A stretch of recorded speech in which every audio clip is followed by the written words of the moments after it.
किया। उसके बाद में कालिया से बोले अब तुम यहाँ नहीं रहोगे, रमणक द्वीप पर चले जाओ, तुम रमणक द्वीप पर चले जाओ। तो कालिया नाग कहने लगा सरकार रमणक द्वीप पर गरुड़ रहता है जो मेरा भक्षण कर जाएगा। तो भगवान बोले तेरे सिर पर मेरे पगों के चिन्ह बन चुके हैं, गरुड़ तुम्हारे ऊपर हमला नहीं करेगा।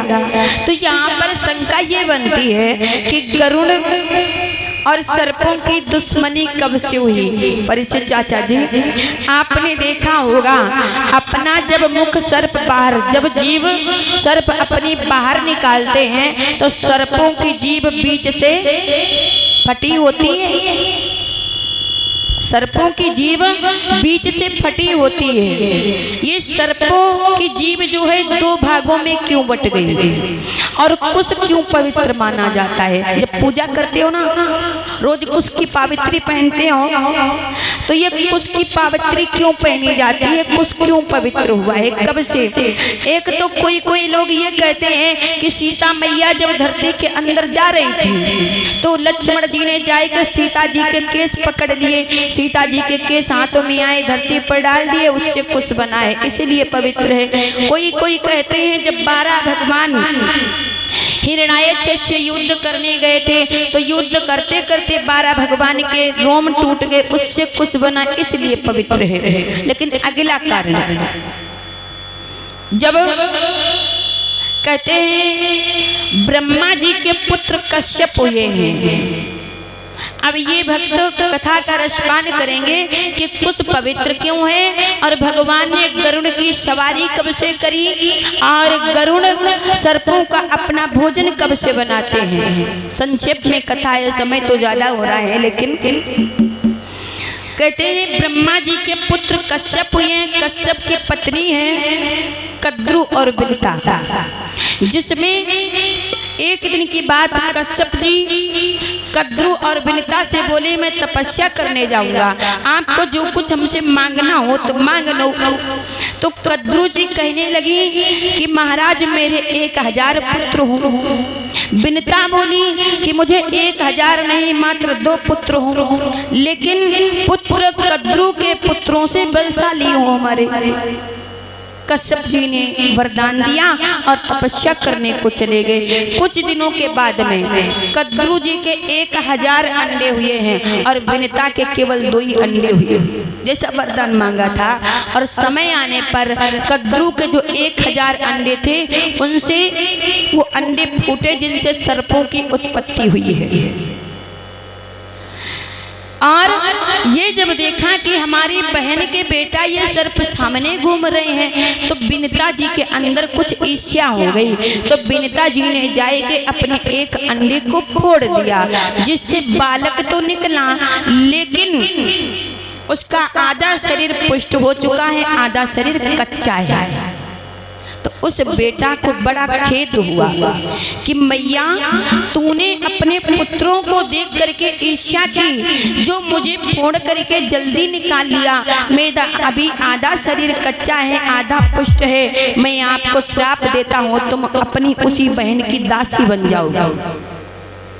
और हाँ, वो जो दूसरा अंडा है उसको फोड़ मत देना, अपने आप मेरा भाई निकलेगा और वही तुम्हें दासी पना से छुड़ाएगा। और उस बालक का नाम पड़ा है अरुण। ये जो गरुड़ जी हैं जिनकी भगवान ने सवारी की है और जो सूर्य भगवान के सारथी हैं अरुण, ये दोनों लोग भाई भाई हैं। सूर्य भगवान के रथ के जो सारथी हैं उनका नाम है अरुण, वे और गरुड़ जी ये भाई भाई हैं, वो इनका नाम पड़ा है अरुण और वह सूर्य भगवान के सारथी बन जाते हैं उधर। एक दिन के बाद कद्रु और बिलता जी दोनों बहनें भ्रमण करने जाती हैं तो देखा है सूर्य भगवान के रथ को। कद्रु कहने लगी बहन मुझे लगता है सूर्य भगवान के रथ में जो घोड़े जुड़े हैं उनकी पूंछ काली है।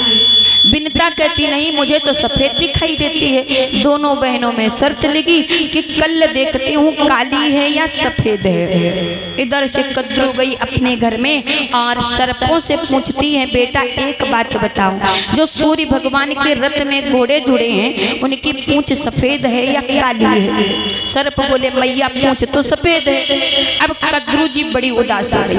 सर्प बोले मैया तुम उदास क्यों है? बोली तुम्हारी मौसी से मेरी शर्त लगी है, अगर पूंछ सफेद है और सूर्य भगवान के रथ में जो घोड़े जुड़े उनके पूंछ से लिपट गए, पूंछ काली दिखाई दी।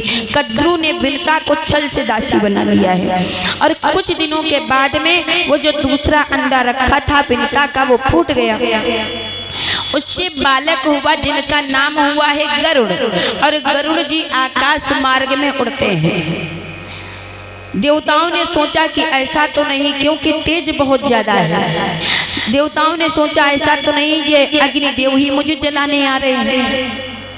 महाराज देवताओं के गुरु बृहस्पति जी ने बताया कि ये विनता पुत्र गरुड़ है, देवताओं का हित करेंगे। जब सभी ने विनती करी देवताओं ने कि महाराज आपको देख करके भय लगता है, आपका विशाल रूप, इसलिए छोटा रूप बना लो। तो गरुड़ ने छोटा रूप बनाया और नीचे खुआ गया। इधर एक दिन की बात, कद्रू बोली है विनता से कि बहन तुम हमारी दासी हो, इसलिए मुझे अपनी पीठ पर बिठाओ और तुम्हारा पुत्र गरुड़ में हमारे बच्चों को पीठ पर बिठाए और पाताल में चलो, मैं सर्पों का परिवार देखना चाहती हूँ।